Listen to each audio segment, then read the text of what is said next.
Lesson 20. How to coexist with AI. Question 1. What foreign languages would you like to learn apart from English? Why? Question 2. Automatic translation using AI is becoming more advanced. Do you agree or disagree with the idea that you don't need to learn a foreign language as long as you have a translation device? Give reasons why you agree or disagree. Michael, what foreign languages are you studying apart from Japanese? I'm taking a course in Chinese. Why did you choose Chinese? Well, when I was at high school in the US, I wanted to study abroad in a totally different part of the world. I couldn't decide between China and Japan. In the end, I went to Japan and spent a year in high school in Niigata Prefecture. I'm also interested in China though, so I'm taking Chinese. Did you study any foreign languages in the UK? I majored in 2 languages, French and Japanese. Why did you choose those two?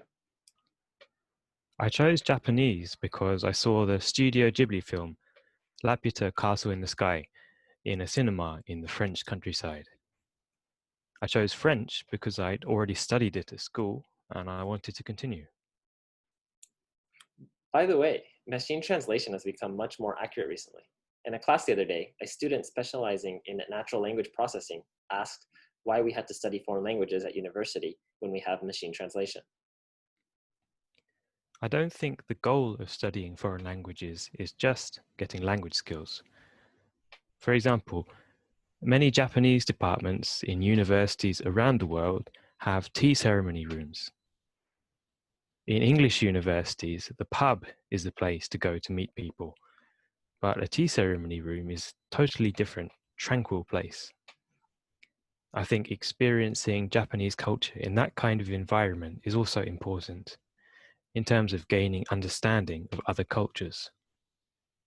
Yeah, by learning a foreign language, you naturally become interested in the culture, society, and history of the places where it's spoken. Machine translation provides the skills, but only people can have the face-to-face conversations that lead to new ideas and empathy. Yeah, working internationally, you can't negotiate with, give exclamations to, or do planning and development with people using a translation device. 3. Column and discussion. Which jobs are predicted to disappear as a result of AI? A paper published at the University of Oxford, The Future of Employment, How Susceptible Are Jobs to Computerization, by Carl Benedict Frey and Michael A. Osborne, tested the possibility of 702 types of jobs disappearing. Strikingly, the jobs most likely to be replaced by AI or robots include office work, jobs in the service sector, and driving jobs. So what are the jobs that cannot be replaced by AI or robots? On page 13 of the paper referred to above, there is a list of jobs that will continue to be necessary in the future. First are jobs that require social intelligence, in other words, high-level communication. These include healthcare, teaching, care work, and counseling. In the business world, this means jobs in sales. People working in sales need to grasp the needs of customers and to have strong negotiation and persuasive skills. If customers cannot empathize, they won't sign contracts. Second, the paper mentions creative intelligence.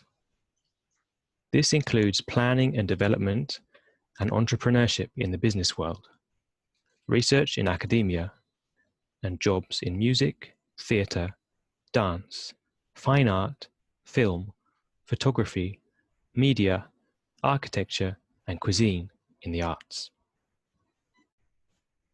In the future, then, how should we live alongside AI and robots? First, find something suited to you that you enjoy and focus on it, increasing your level of specialism and creativity.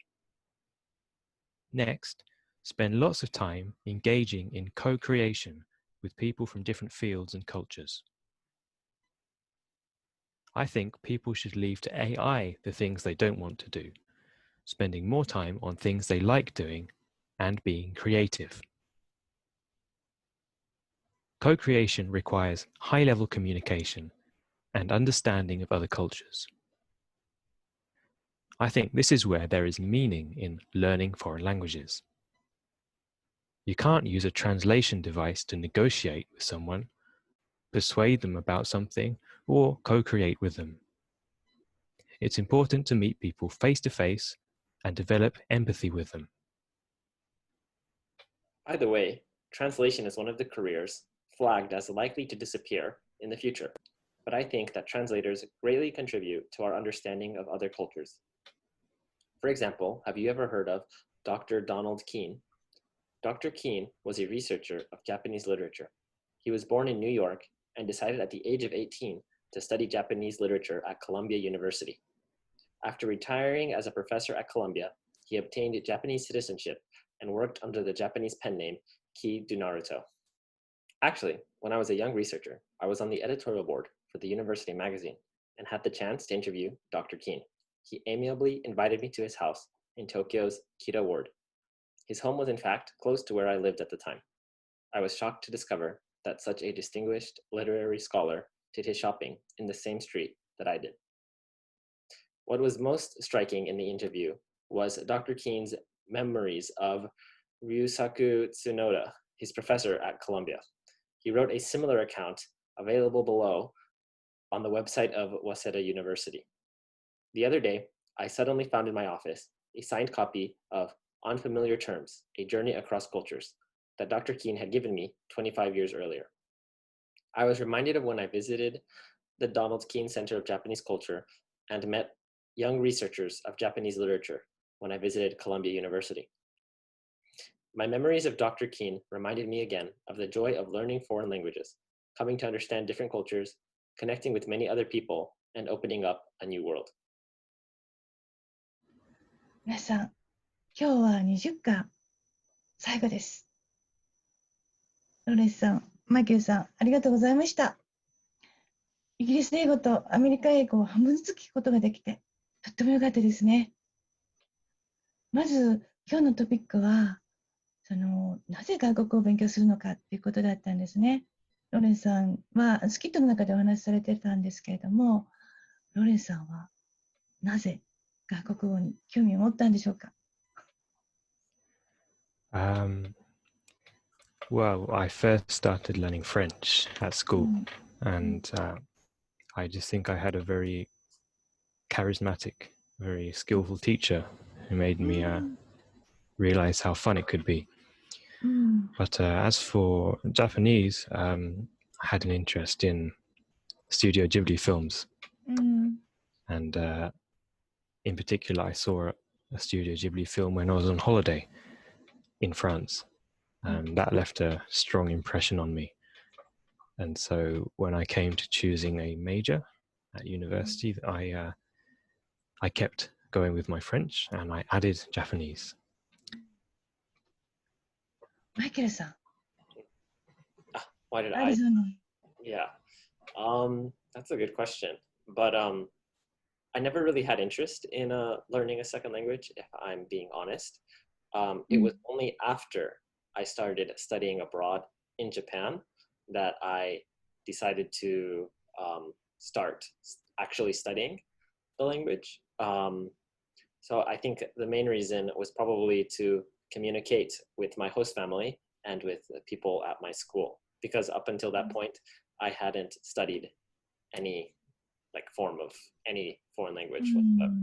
So I think for communication is probably my reason. そうなんですね。新潟のホストファミリーのお宅に行った時は全然コミュニケーションができなかったけれども、でも日本1年、高校生1年終わった後は大体コミュニケーションできたんでしょうか。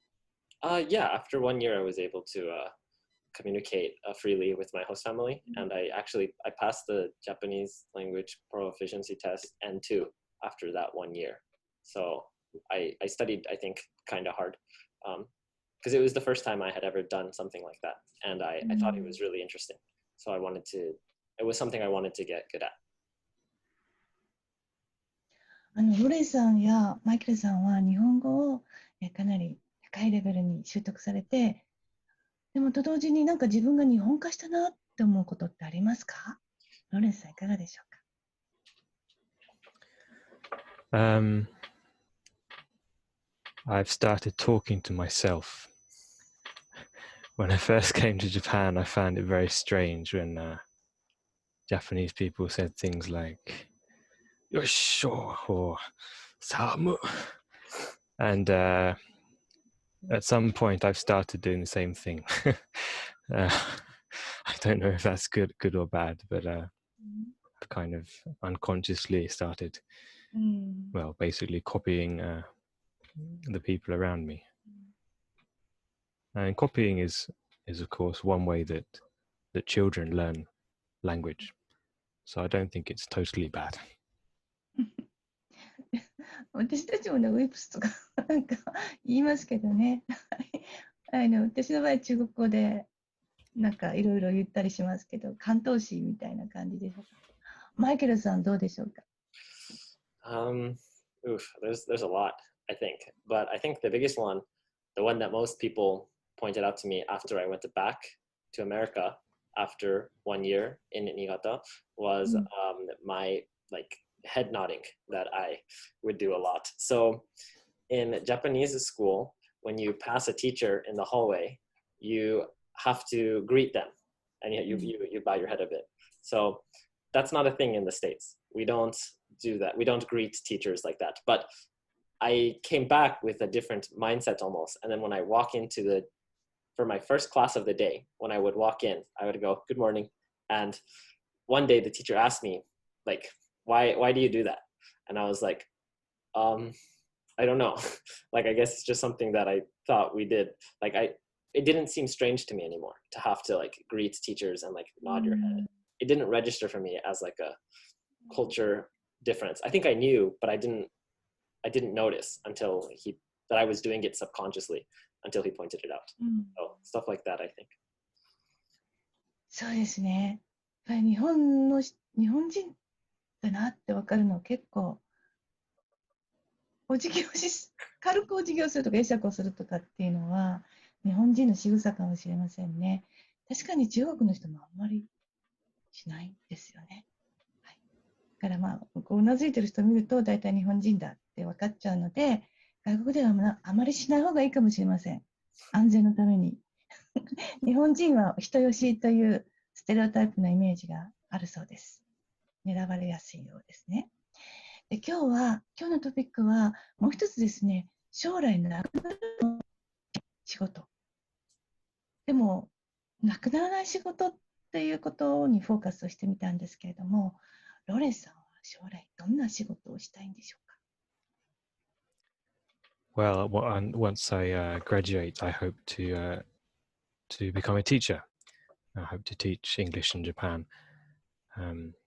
So going by today's article, hopefully I have a few decades before I lose my job to a robot. はい。Fingers crossed. まあ、一生というかずっと教師っていう仕事はどうもなくならないみたいですね。やっぱり私も教師を、30何年もやってきたんですけれども、やっぱりこう人とつながってる、そしてなんか時々大丈夫かなとか、結構カスタマイズが必要なんですよね。